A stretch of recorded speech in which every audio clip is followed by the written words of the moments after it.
Hello everyone, welcome to my YouTube channel. आज हम class 12th की सबसे इम्पॉर्टेंट यूनिट को डिस्कस करने जा रहे हैं, शुरू करने जा रहे हैं, that is calculus. Calculus is the most important unit in class 12th mathematics. और ये इम्पॉर्टेंट क्यों है? इसके दो रीज़न हैं। First, it consist 44 marks out of 100 in your and term examination. 44 marks के पेपर जो है तुम्हारा खाली कैलकुलस से ही आएगा। एंड इवन मोर, फिजिक्स के अंदर भी इसका इतना ही यूज़ होगा जितना कि मैथ्स के अंदर यूज़ होता है।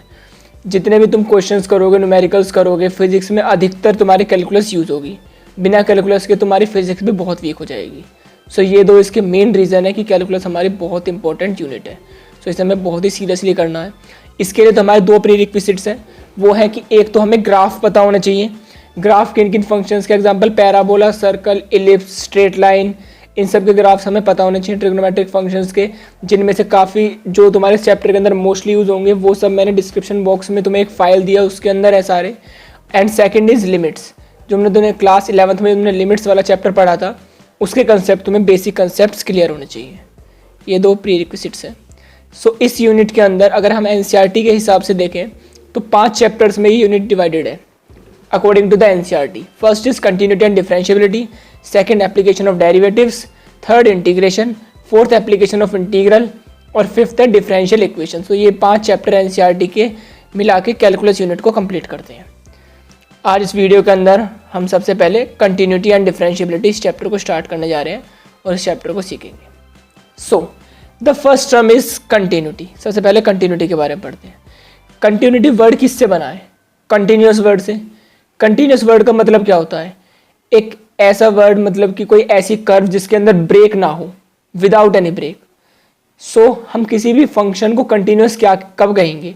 ये एक मैथमेटिकल नहीं, मैं एक जनरल स्टेटमेंट बता रहा हूँ, आम बोलचाल की भाषा में, जिसे हम कह सकते हैं एक function is continuous at a fix point if we can draw its graph around that point without lifting the pen. अगर हम उस कर्व को उसके आसपास के पॉइंट्स के अराउंड उसके ग्राफ को हम बिना पेन को उठाए अगर उस ग्राफ को बना सकते हैं तो उसका मतलब वो कंटिन्यूअस है। इट मीन उसके अंदर ब्रेक नहीं है। कंटिन्यूअस का मतलब ही ये है कि उस ग्राफ के अंदर या उस कर्व के अंदर ब्रेक ना हो। अब अराउंड दैट पॉइंट का क्या मतलब है? यहाँ से सिर्फ तुम्हारा मतलब है left hand and right hand limit. ये नहीं कि तुम उसके नेगेटिव इन्फिनिटी तक चले जाओ और उसके पॉजिटिव इन्फिनिटी तक चले जाओ, वो नहीं, just left hand limit and right hand limit, उससे स्लाइटली लेफ्ट और स्लाइटली राइट, सिर्फ इतनी। ये तुमने लिमिट्स वाले चैप्टर में पढ़ा होगा। जैसे एग्जाम्पल के थ्रू देखते हैं। सपोज हमारी एक कर्व है y equals to f x, जो है एक्स स्क्वायर। ये एक पैराबोला है, हमें इसकी कंटिन्यूटी चेक करनी है x इक्वल्स टू 0 पे। तुम x इक्वल टू 0 वाले पार्ट को देखो तो हमें उसके लेफ्ट हैंड लिमिट और राइट हैंड लिमिट देखनी है। वो क्या है? x equal to 0 minus h and x equals to 0 plus h, जहाँ पर h क्या है? तुम्हारा एक बहुत ही छोटा सा पॉजिटिव नंबर। इस पार्ट को अगर हम जूम करें तो हम देखेंगे कि 0 के अराउंड जो कर्व है उसके लेफ्ट हैंड लिमिट से राइट हैंड लिमिट तक हम बिना पेन उठाए इस कर्व को बना सकते हैं। इसमें कोई ब्रेक नहीं है। दैट मीन्स ये फंक्शन जो है तुम्हारा वो क्या है? कंटिन्यूअस है। वही हमारी डेफिनेशन है। ये डेफिनेशन याद रखना। जैसे एक और एग्जांपल देखते हैं। F x equals to 1 if x is less than equals to 0 and f x equals to 2 if x is greater than 0। सबसे पहले इस कर्व के लिए इस एफ एक्स को ड्रॉ करो। ये कैसी होगी? इस तरीके से होगी, जब तुम्हारा एक्स जो है 0 से कम है, इट मीन्स नेगेटिव साइड में है, तो तुम्हारी जो वैल्यू है उसकी वो क्या है? 1। और अगर जब वो तुम्हारा x जो है वो पॉजिटिव साइड में है, वो ग्रेटर देन 0, तो उसकी वैल्यू क्या होगी? 2। सबसे पहले इस पॉइंट की कंटिन्यूटी हम किस पॉइंट पे चेक करेंगे? कंटिन्यूटी डिसकंटिन्यूटी हम किस पॉइंट पे चेक करेंगे? वो पॉइंट होता है हमारा जहाँ पर फंक्शन की डेफिनेशन ब्रेक हो रही हो। यहाँ पर फंक्शन की डेफिनेशन x इक्वल्स टू 0 पे ब्रेक हो रही है, तो x इक्वल टू 0 पर देखो कि ये जो कर्व है ये ब्रेक हो रहा है। तुम खुद लगाओ कि क्या तुम इस कर्व को बिना पेन उठाए बना सकते हो? बिल्कुल भी नहीं, क्योंकि 1 से लेकर 2 तक जाने के लिए y एक्सिस पे तुम्हें यहाँ पर पेन उठाना पड़ेगा। इसका मतलब ये डिसकंटिन्यूअस है। अब एक बार थोड़ा थ्योरेटिकल व्यू भी देख लेते हैं। थ्योरेटिकल व्यू क्या होगा? x इक्वल टू 0 पे तुम्हें कंटिन्यूटी चेक करनी है। लेफ्ट हैंड लिमिट का मतलब क्या है? कि लेफ्ट हैंड साइड से अप्रोच करो। अगर तुम x इक्वल्स टू 0 के लिए लेफ्ट हैंड साइड से अप्रोच करते हो उस कर्व को, तो तुम्हें आंसर क्या मिलता हुआ दिख रहा है? 1 मिलता हुआ दिख रहा है। अगर इसी कर्व को तुम राइट हैंड साइड से अप्रोच करो तो आंसर क्या मिलता हुआ दिख रहा है? 2।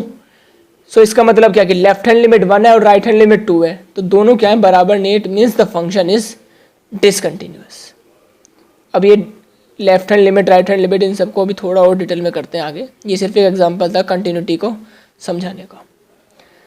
जैसे इससे पहले एक डेफिनेशन याद कर लेते हैं, जो हमारी फॉर्मल डेफिनेशन है वो है a function at x equals to c where c belongs to its domain if left hand limit and right hand limit is equals to value at x equals to c। इसका मतलब है कि कोई भी function x equal to c पर continuous होगा अगर c उसके डोमेन में आता है और उस c पर left hand limit, right hand limit और उस c पर उसकी वैल्यू जो है वो बराबर होती है। ये डेफिनेशन याद रखना, यही एक डेफिनेशन है कंटिन्यूटी की। एक ब्रेक वाली थी वो इनफॉर्मल है और ये फॉर्मल डेफिनेशन है। इसके अलावा और कंटिन्यूटी के अंदर कुछ भी नहीं है। एक नोट भी याद रखना इसी के साथ, every polynomial function is continuous in its domain. ये क्यों है, कैसे है, ये आप ग्राफ से देख सकते हो, बट फिलहाल अपने 12th लेवल के स्टैंडर्ड पर आप सिर्फ ये याद रखो कि every polynomial function is continuous in its domain, क्योंकि उसका ग्राफ, किसी भी पॉलिनोमियल फंक्शन का ग्राफ जो होता है वो हमेशा कंटिन्यूअस होता है, उसमें कभी ब्रेक नहीं होता अपने डोमेन में।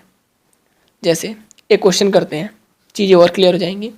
क्वेश्चन है discuss the continuity of the function f defined by f x equals to x plus 2 if x is less than equals to 1 and x minus 2 if x is greater than 1।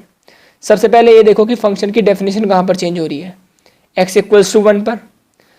अब इसका graph draw कर लेते हैं। Graph draw कर लिया। Graph में देखो कि x इक्वल्स टू 1 पर जो तुम्हारा ग्राफ है, जो तुम्हारी कर्व है, वो ब्रेक हो रही है और बहुत ही बड़ा मार्जिन है। सो कोई मतलब ही नहीं बनता कि तुम इस कर्व को बिना पेन उठाए बना सको x इक्वल्स टू 1 के लेफ्ट और राइट के अराउंड, कभी नहीं बना सकते। सो इसका मतलब ये फंक्शन क्या है, x इक्वल्स टू 1 पर क्या है, ये डिसकंटिन्यूअस है। अब एक बार थियोरेटिकल व्यू से देखते हैं, जो हमने लिमिट्स का कंसेप्ट है उससे। x इक्वल्स टू 1 पर एफ एक्स क्या है तुम्हारा, x प्लस 2। सो वहाँ पर तुम्हारा क्या हो जाएगा, लिमिट क्या हो जाएगी, 1 प्लस 2 इक्वल्स टू 3। वहाँ पर उसकी वैल्यू क्या होगी, 3। Limit x tends to 1। अब अगर हम इसकी लेफ्ट हैंड लिमिट को देखें, लेफ्ट हैंड लिमिट के लिए तुम्हारा फंक्शन क्या है, x प्लस 2 है। So limit x tends to 1, अगर हम लेफ्ट साइड से अप्रोच करते हैं x प्लस 2 को, तो क्या हो जाएगा, 1 प्लस 2 इक्वल्स टू 3। ठीक है, लेफ्ट हैंड लिमिट वैल्यू के बराबर आ गई x इक्वल्स टू 1 का। अगर राइट हैंड लिमिट भी इसके बराबर आ गई तो इसका मतलब हमारा फंक्शन कंटिन्यूअस होगा, वरना डिसकंटिन्यूअस। राइट हैंड लिमिट निकालते हैं। राइट हैंड लिमिट क्या होगी, राइट हैंड लिमिट के लिए फंक्शन क्या है, x minus 2। So limit x tends to 1, x minus 2 equals to क्या हो जाएगा, 1 minus 2 and that is equals to minus 1। So clearly देख सकते हैं हम, लेफ्ट हैंड लिमिट और राइट हैंड लिमिट तुम्हारी क्या है, वो बराबर नहीं है। इसलिए ये फंक्शन यहाँ से ही प्रूव हो जाता है कि फंक्शन जो है तुम्हारा x इक्वल्स टू 1 पर क्या होगा, डिसकंटिन्यूअस। सो इस वीडियो के अंदर इतना ही। अगली वीडियो के अंदर एक और अच्छे क्वेश्चन को डिस्कस करेंगे और साथ में कुछ थ्योरम्स भी पढ़ेंगे कंटिन्यूटी के ऊपर। So that's all for it. Thanks for watching. If you like this video please like, share and comment. Thank you.